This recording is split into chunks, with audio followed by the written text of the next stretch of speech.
I don't have to tell you things are bad. Everybody knows things are bad. It's a depression. Everybody's out of work or scared of losing their job. The dollar buys a nickel's worth. Banks are going bust. Shopkeepers keep a gun under the counter. Punks are running wild in the street, and there's nobody anywhere who seems to know what to do, and there's no end to it. We know the air is unfit to breathe, and our food is unfit to eat.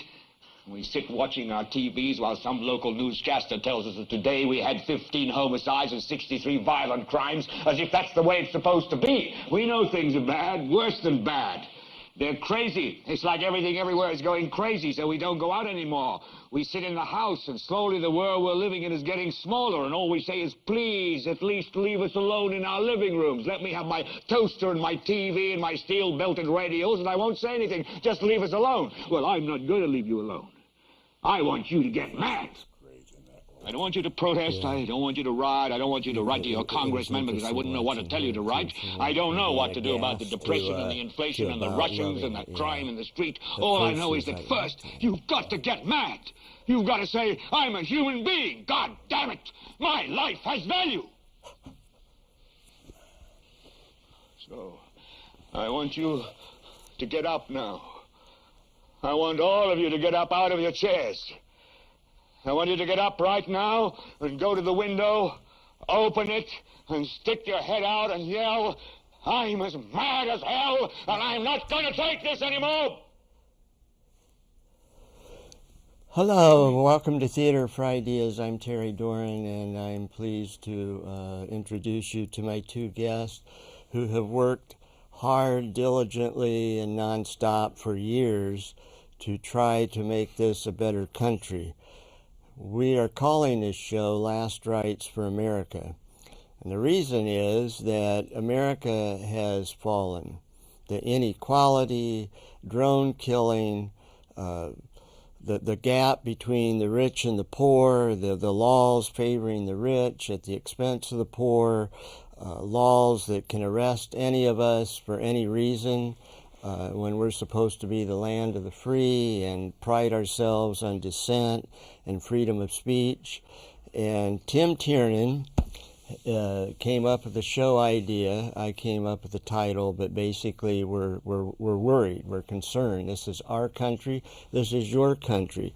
Tim has been doing this. He's written 46 letters, I believe, in the Journal-Gazette. Who's counting? Well, but who's counting, right? Well, or 40, whatever, who's counting, but the point is he works for this.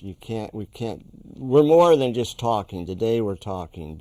And Dave Lambert, who's with Fort Wayne for Peace, as Tim is, and he's been I'm also doing a member of the Piss and Moan About Everything Club. The official member. I like it. And you know, Dave's been doing rallies, and Tim has too, and banners, and out in the cold and the sweltering heat, and sometimes they're the only ones there. So, with that, Dave, why don't you start and just tell what the title means to you? what the title means Last to me. Rites for America. Last Rites for America. We had some great quotes. Well, that's part of why I came dressed in black today. And I probably should take my hat off. Take my hat off to you, Terry. Well, thank you, Dave. And to you too, Tim. Great. I don't know. I've been around this planet for a long time, almost 80 years. And years ago, I had a lot more hope for my progeny, generations that follow me, than I do today. And that makes me sad. And as Howard Beale, played by Peter Finch on the movie, I guess I'm mad as hell, and I'm not going to take it anymore. The problem is I don't know what next to do, and maybe Tim could lead us into some action plans. And mad as hell, and why aren't more Americans mad as hell? But anyway, Tim, go ahead. So one of the recent developments of this month is that the United States of America was found on a Wynne Gallup poll to be the greatest threat to world peace by a wide margin. There's something we can be proud of, being number one. That's worldwide. We tied with North Korea for number 3 within the United States. So people within the country realize that we are a great threat to world peace. And that's incredible. That is incredible. We've experienced 17 years of peace since the founding of the country. I mean, we claim other countries are too militaristic and warlike, as we have a military budget and a war machine that the world has never seen anything like this. So we just hope to kind of go over some of these points and try to figure out how we can make it to a stable, sustainable future. Well, so much money is spent on war, so much energy, killing people, invasions, Iraq, Afghanistan, Vietnam. I think America has special op forces in I don't know how many countries, over 100. I mean, it's just an empire taking over the world, yet claiming we're for peace. That's the maddening part. Neocolonialism. Well, there's an awful lot of money that's made off of war. Yeah, good point. I think we can agree on that. You know, these huge corporations that make money hand over fist, and they have strong lobbies, by the way, in Congress that are telling our representatives how to vote. And I resent that. You know, I think that our representatives should vote the way their constituents believe they should vote. But that's not the way things work. You know, George Carlin had a great piece, bless his soul. I'm sorry that he's dead. But do we have that clip? Who owns you? Yes. There's a reason. There's a reason for this. There's a reason education sucks, and it's the same reason that it will never, ever, ever be fixed. It's never going to get any better. Don't look for it. Be happy with what you got. Because the owners of this country don't want that. I'm talking about the real owners now. The real owners, the big wealthy business interests that control things and make all the important decisions. Forget the politicians. The politicians are put there to give you the idea that you have freedom of choice. You don't. You have no choice. You have owners. They own you. They own everything. They own all the important land. They own and control the corporations. They've long since bought and paid for the Senate, the Congress, the state houses, the city halls. They got the judges in their back pockets. And they own all the big media companies, so they control just about all of the news and information you get to hear. They got you by the balls. They spend billions of dollars every year lobbying to get what they want. Well, we know what they want. They want more for themselves and less for everybody else. But I'll tell you what they don't want. They don't want a population of citizens capable of critical thinking. They don't want well-informed, well-educated people capable of critical thinking. They're not interested in that. That doesn't help them. That's against their interest. That's right. Just read that right there. You can read it either way. No, I think The International Institute for Strategic Hi, Studies. back again. That's George Carlin saying that Visual, we're that will bring owned. up- The companies Dave mentioned, these corporations, they own us. And he's saying the charade of voting of two parties makes no difference.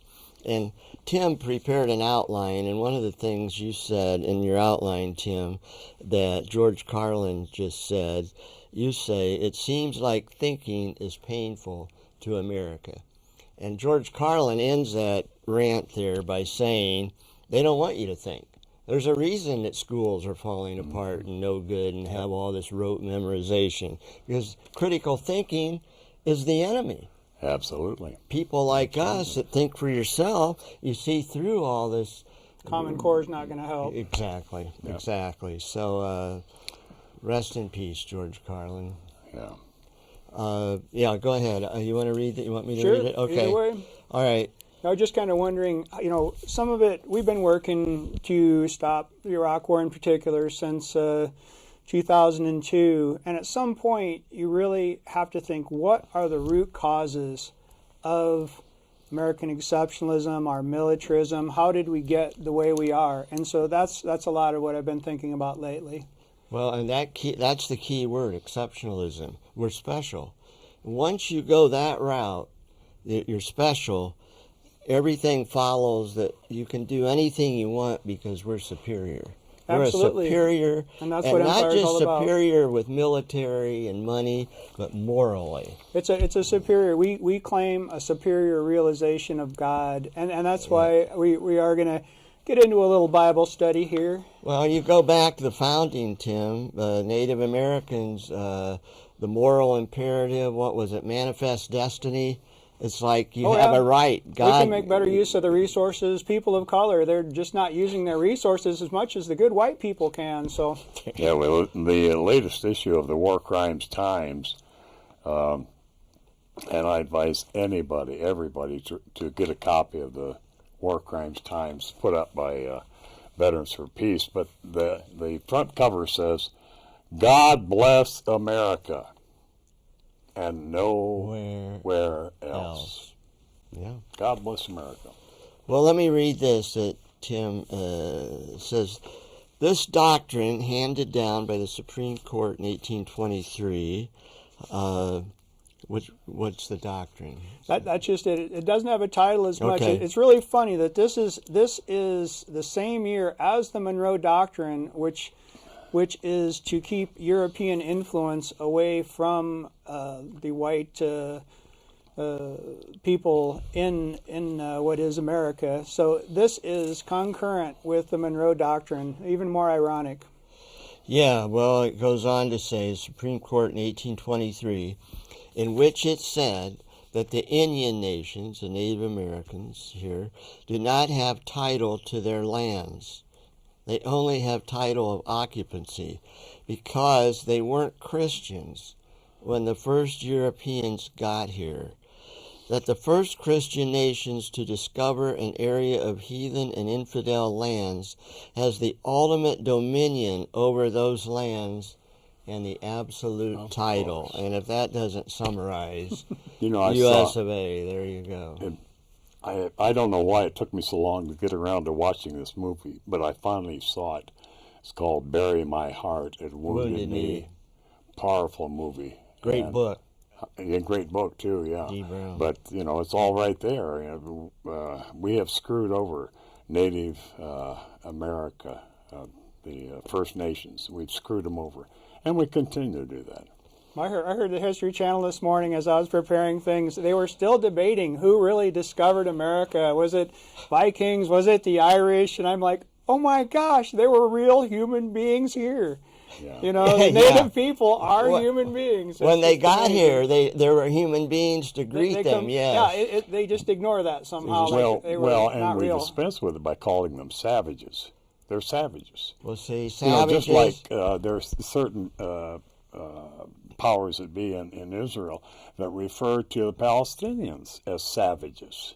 I mean, you can write them off if you. Savages. Then the flash word was communist. When I was a teacher in the 60s, I was accused of being a communist. Right. And I got fired. Because, why? Because I was teaching kids to think for themselves and discussing things that back then, like we're discussing now. And that Vietnam War was a load of, So yeah, now the word is terrorist. Yeah. Terrorist. And here's the thing. We're now starting to see terrorism as anything that stands up to these people. Well, both sides in Syria, both sides are calling the other side terrorists. It's pretty unproductive.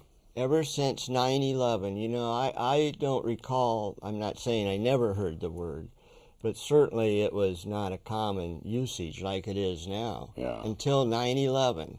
Then comes that, Patriot Act, and then everything's a terrorist. Oh, everybody's a terrorist. And they're all over the world, so you got to have all these things, and that goes back to the money that's made. See, these are all what I call the honorable excuse, when the real reason is to make money, establish empire. So, Tim, anything else? Well, why don't you jump in here? You got a lot of points I know you want to make. No, someone provided me with a little quote from Ariel Sharon, and he recently died after 8 years in a coma. We're talking about Israel, former yes, prime minister. It's pretty back to what Dave said. Yeah, about the founding of the United States and how we treated indigenous people and how Jews have treated the Palestinians in Palestine are quite analogous. The only difference is we actually left reservations for what was left of the indigenous people, and that's simply not happening in Israel. And they've really boxed themselves into a corner.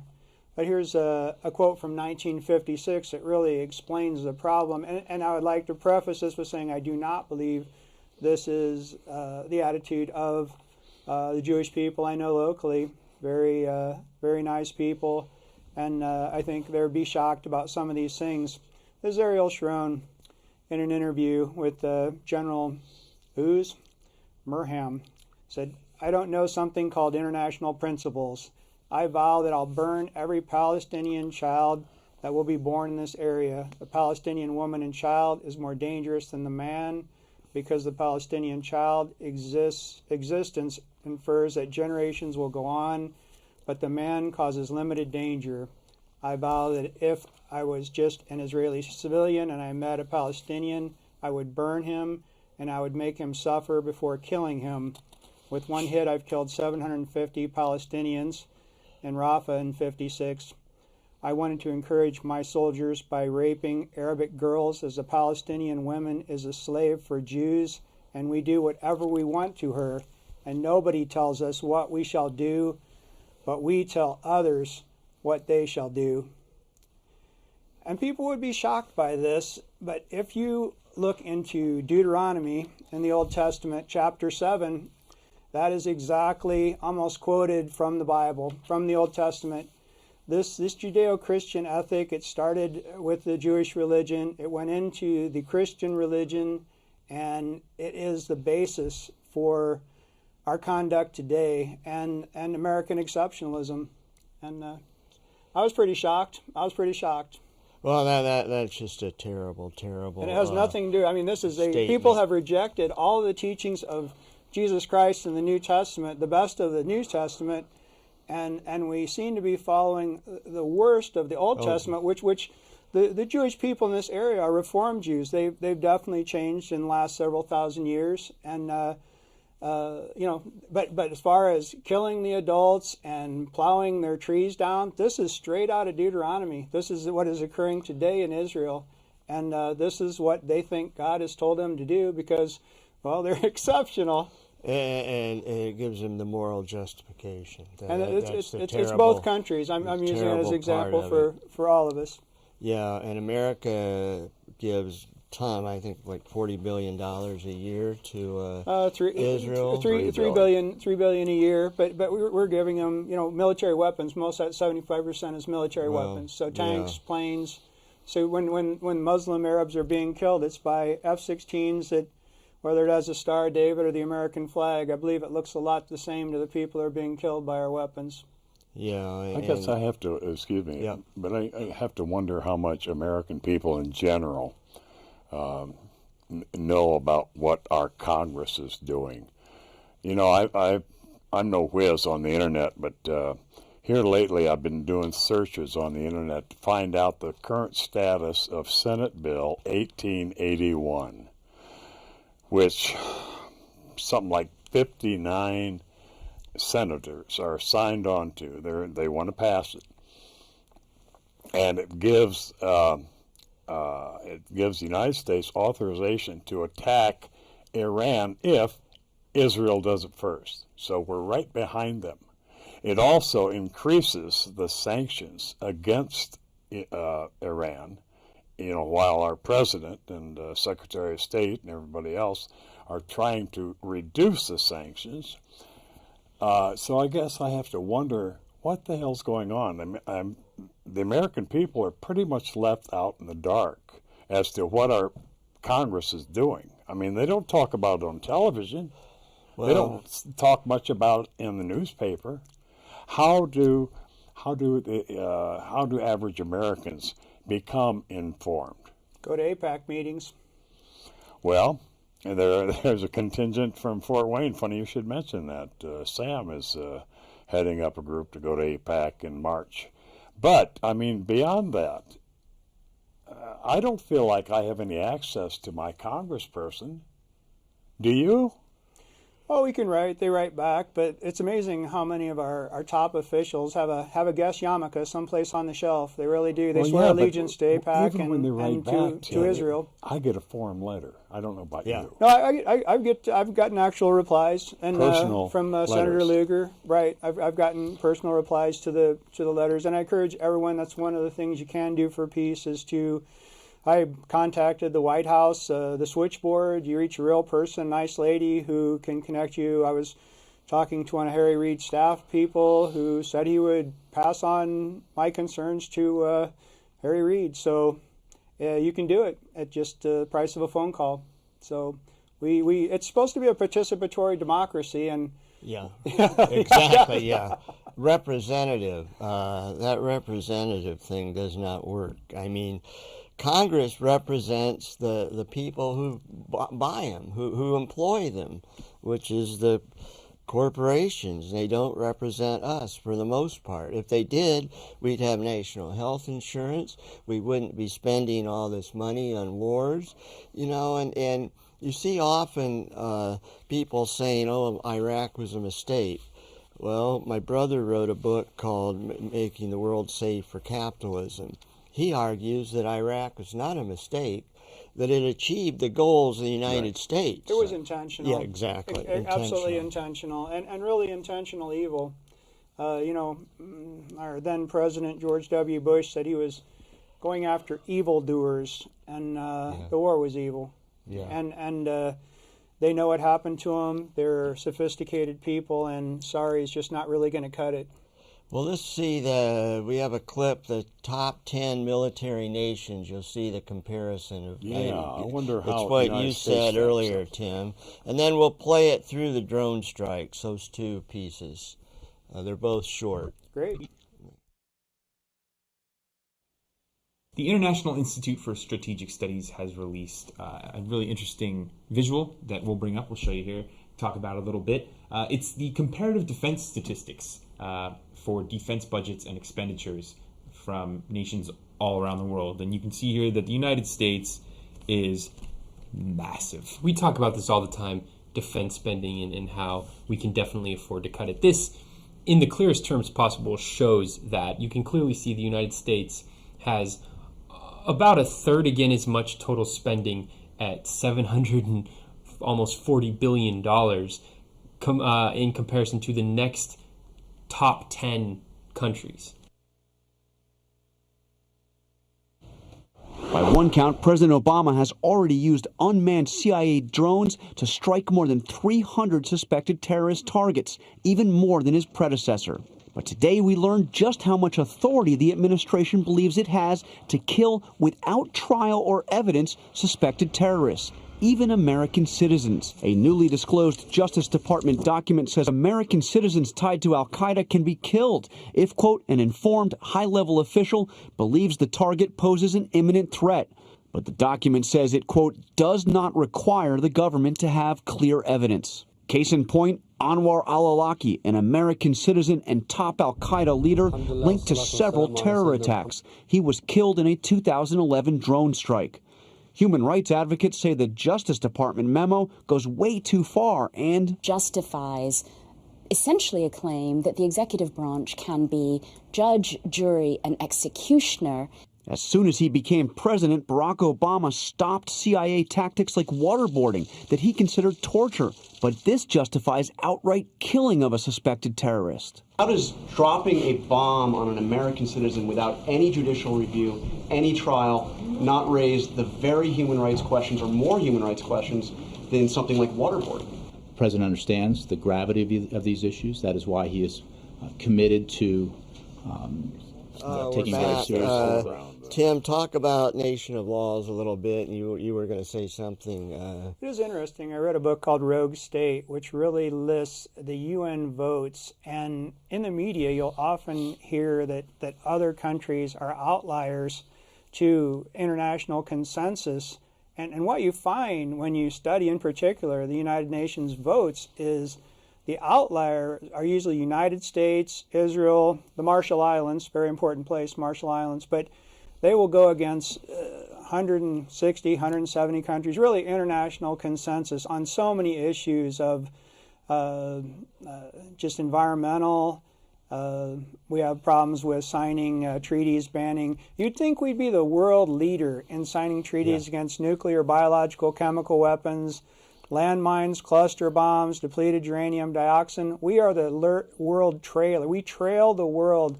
We will not sign anything to ban weapons in space. And so as you look at the actual record, the interesting thing is it's pretty much exactly opposite of what you hear in the media, the liberal media that we hear about from the AM radio people. Yeah, it's pretty much exactly opposite. And we also just really do not abide by international law. Who's going to come get us? We're the United States of America. We pretty much ignore international law. Yep, we're number one. Yeah. And we allow the countries that we protect, like Israel, and there have been others. We protected South Africa in much the same way, apartheid South Africa, till the very end. We did business with them, and as long as they had our protection, they were pretty safe. Nazi Germany, the same thing.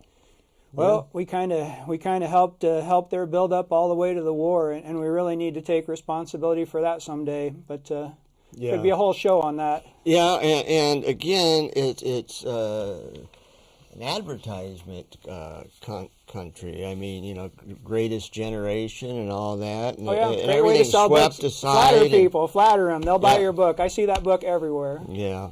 Everyone's got a copy. A fantastic idea to get rich. Absolutely. And these wars continue, and one of your points is it appeared we didn't learn anything from Vietnam. So it seems obvious to me that we don't want to learn. We just use wars as a reason to make money and establish empire. And whatever horror results, whatever destruction.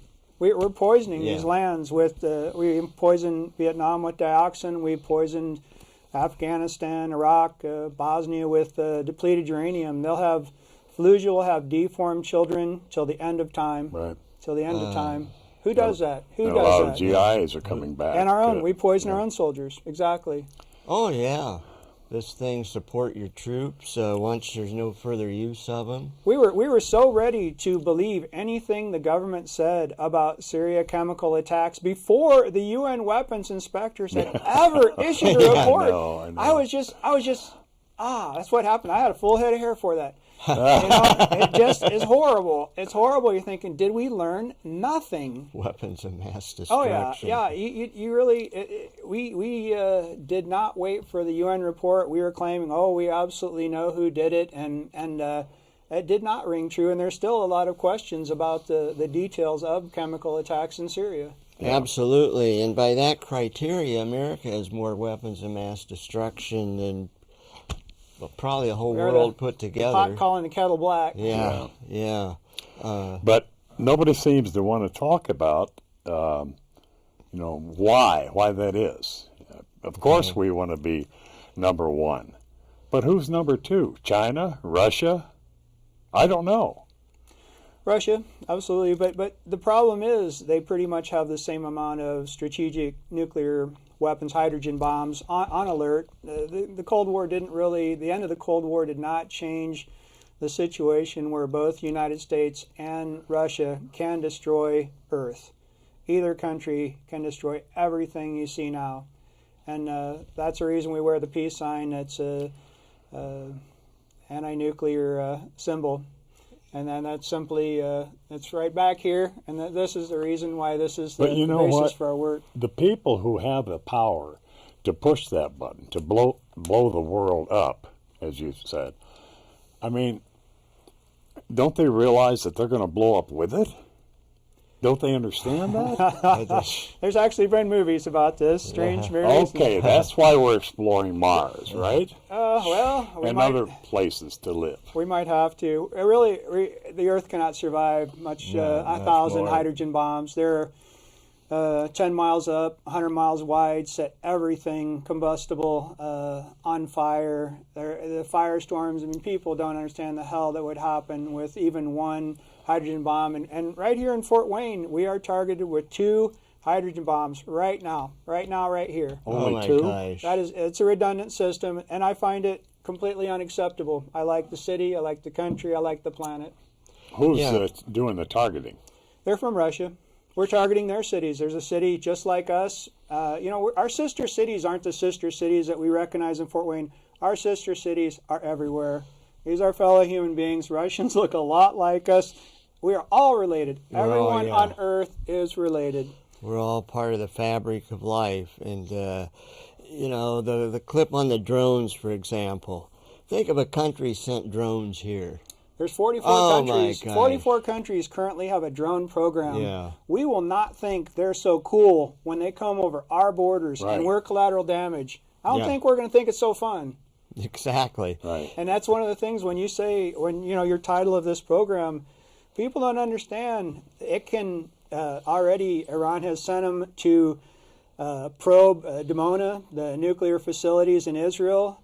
That's reconnaissance. Mm-hmm. It's reconnaissance. And everybody's very confident in technology. Technology is not our friend right now. It's working against us. Well, speaking of technology working against us, we'll play 2 more clips here. Great. One kind of a funny one with John McCain, bomb, Iran. And then the NSA, which is greatly in the news, and talk about technology being used against us. Jeez. Okay, play those 2 clips. Thank you. The Congress and the Senate. Now he serves America with song. That old Beach Boys song, Bomberan. Bom, bom, bom. Bomberan. Bom, bom, bom. Bomberan. Bom, bom, bom. Bomberan. Bom, bom, bom. President Bush has talked about our staying in Iraq for 50 years. Maybe 100.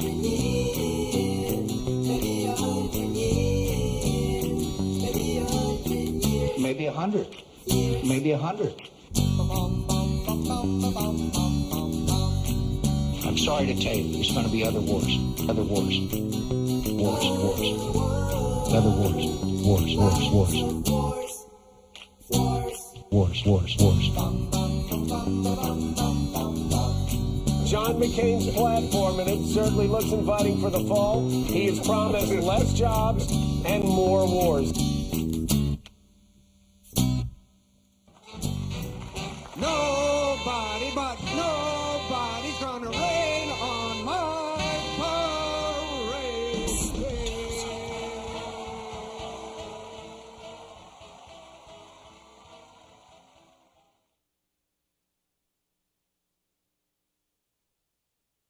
We begin tonight with a court ruling that deals a body blow to the NSA mass surveillance program, once a top-secret program until Edward Snowden revealed it.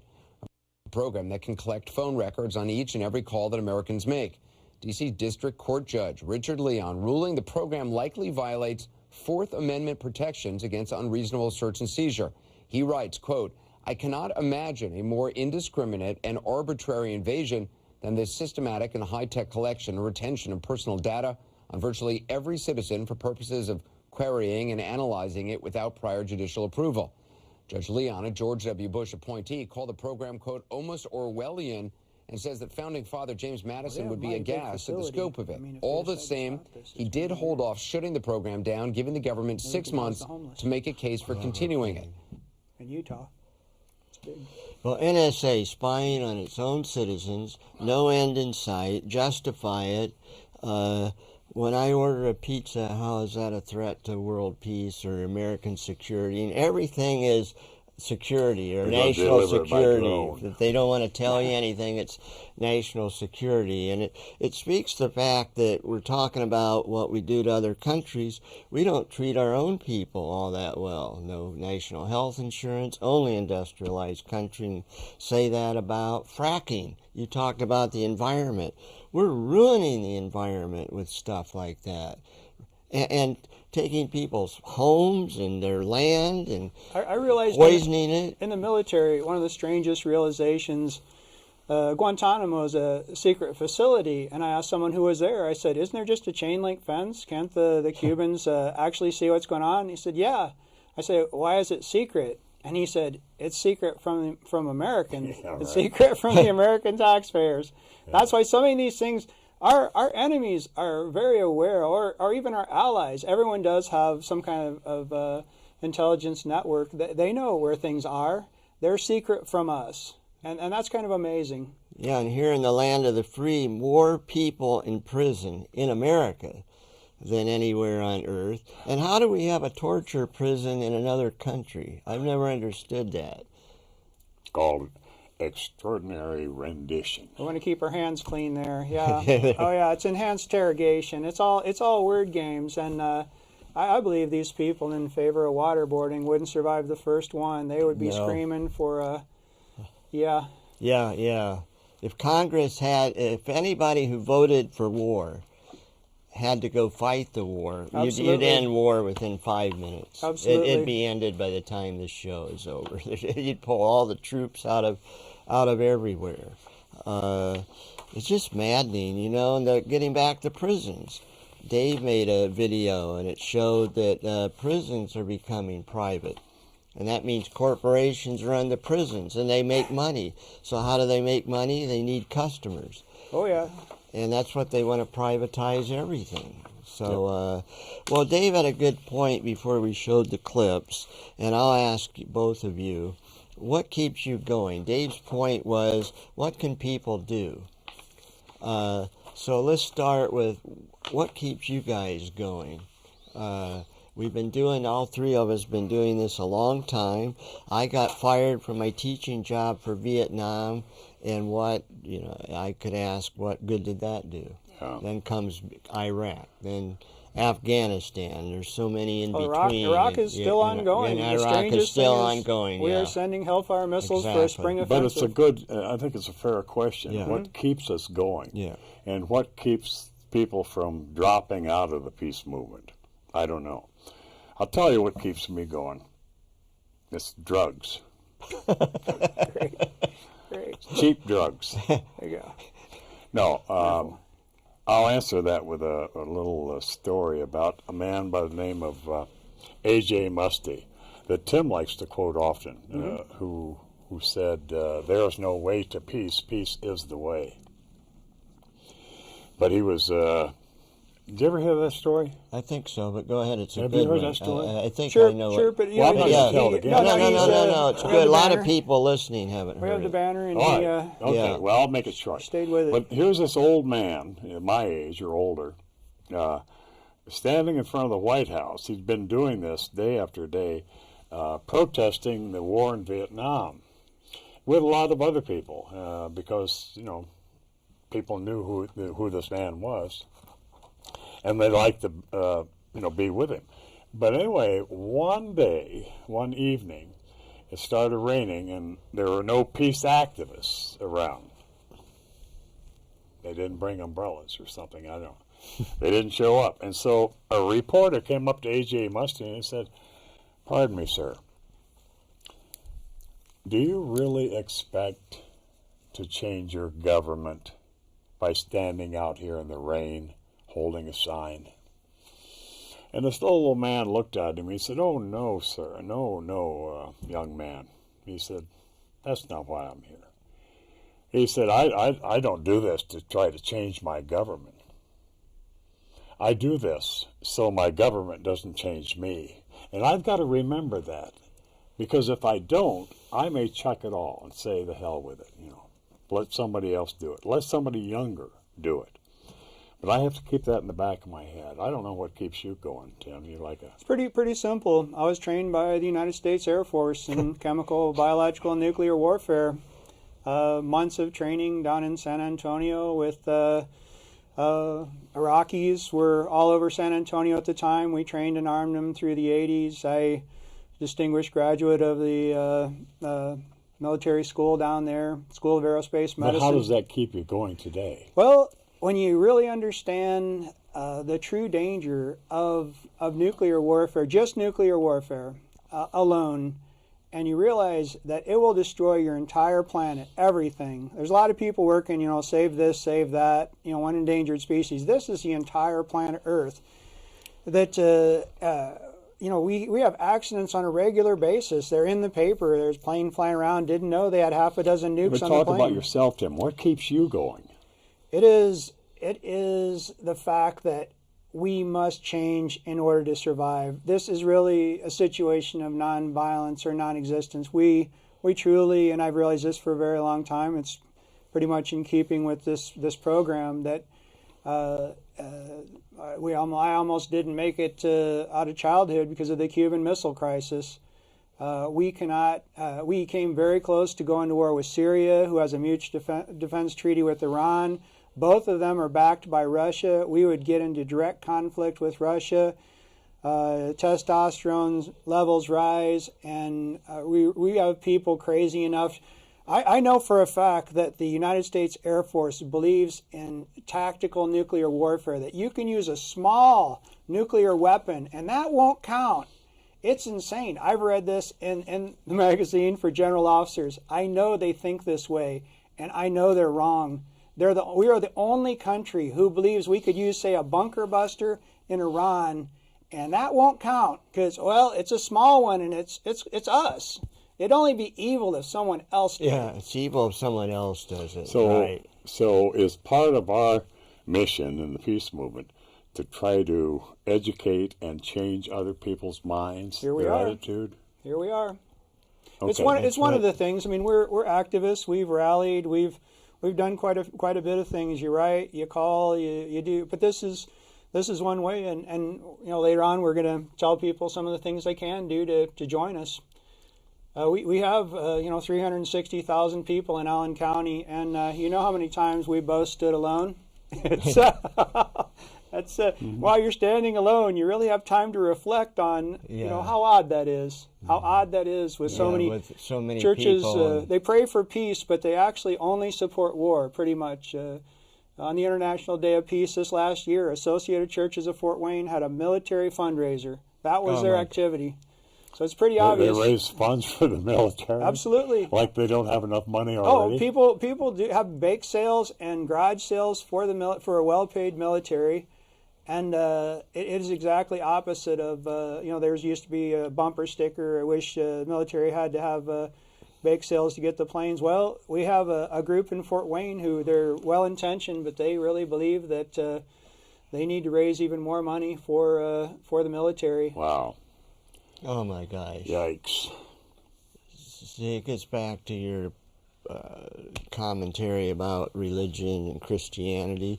These churches, if they stand for peace, which are supposed to, not really. Not really? They don't? The Unitarian churches come the closest. Okay. They're not Christian. I don't think so. Well, they tried. Well, they had the most people. People. See, and I had a conversation with somebody that I think is, has a skinny on this, but there are only 2 real peace churches, well, maybe 3, in town. Beacon Heights Church of the Brethren, the Lincolnshire Church of the Brethren on Calhoun Street, and the Quakers. Peace churches. Nobody else really calls themselves a peace church. But a historical peace church, mostly. They're not activists. Right. The Quakers will not be activists, and Lincolnshire Brethren, I was there when they rejected activism, and it's not a happy moment. Yeah. Mennonites who weren't going to risk $1 in the plate to stand up for the actual peaceful teachings of Christ. It's pretty much sad that these are the historical peace churches, but actually there are no peace churches in this area. And really, the words are in red in the New Testament. I have people, I have family right now this moment. They're at a large non-denominational church and at a Bible study, and they come up with war. Out of all that Bible study, their conclusion is war. And that is astounding. To call that the following the teachings of Christ. I'm horrified. Yeah.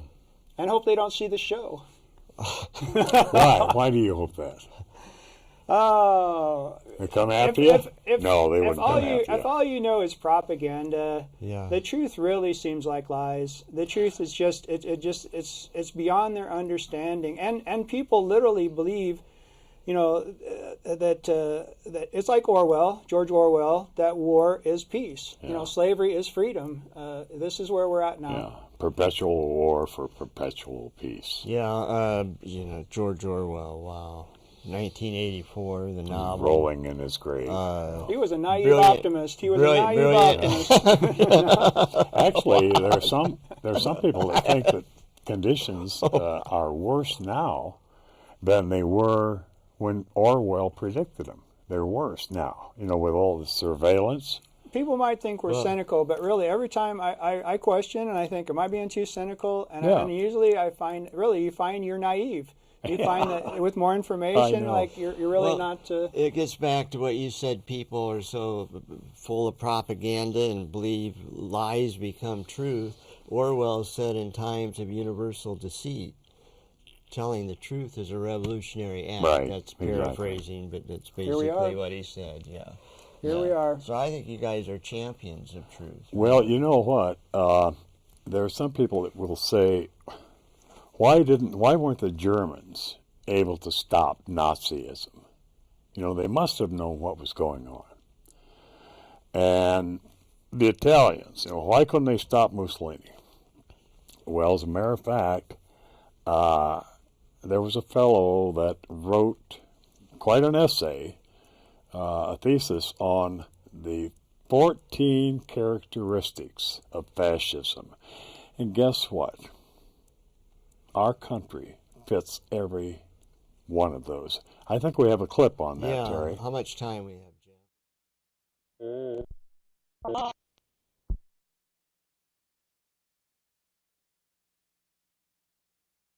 Amerivan, the stag in the forest runs free. There are 14 defining characteristics, according to a college professor, Dr. Lawrence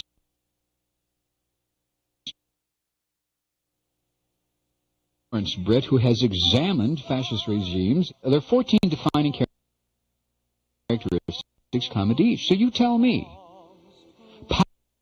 Powerful and continuing nationalism.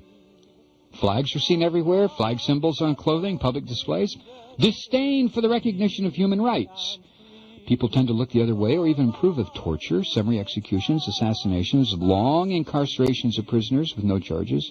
Identifying enemies or scapegoats as a unifying cause, like people are rallied into a unifying patriotic frenzy over the need to eliminate a perceived common threat or foe. Supremacy of the military. Even when there are widespread domestic problems, the military is given a disproportionate amount of government funding. Rampant sexism. Controlled mass media. Obsession with national security. Religion and government are intertwined. Religious rhetoric and terminology is common from government leaders, even when the major tenets of the religion are diametrically opposed to the government's policies or actions. Number 9, corporate power is protected. Number 10, labor power is suppressed. Number 11, disdain for intellectuals and the arts. Free expression in the arts and letters is openly attacked. Number 12, obsession with crime and punishment. Under fascist regimes, the police are given almost limitless power to enforce the laws. Number 13, rampant cronyism and corruption. And number 14, fraudulent elections. Sometimes elections in fascist nations are a complete sham. Fascist nations also typically use their judiciaries to manipulate or control elections. Well, there you are, 14 characteristics of fascism. Wasn't it Mussolini who said, if you want to strip it down, that fascism is the merging of corporations with government? And those 14 But I don't think we dare use that that word. I mean, we can't say that we're a fascist country, can we? Well, I mean, they'll come after me if I do. Characteristics. Has some characteristics. Characteristics, yes. A good point, Tim. I think we have about maybe 8 minutes or so. Why don't you guys kind of make some closing comments? Again, on the theme of what people can do and why people don't do more.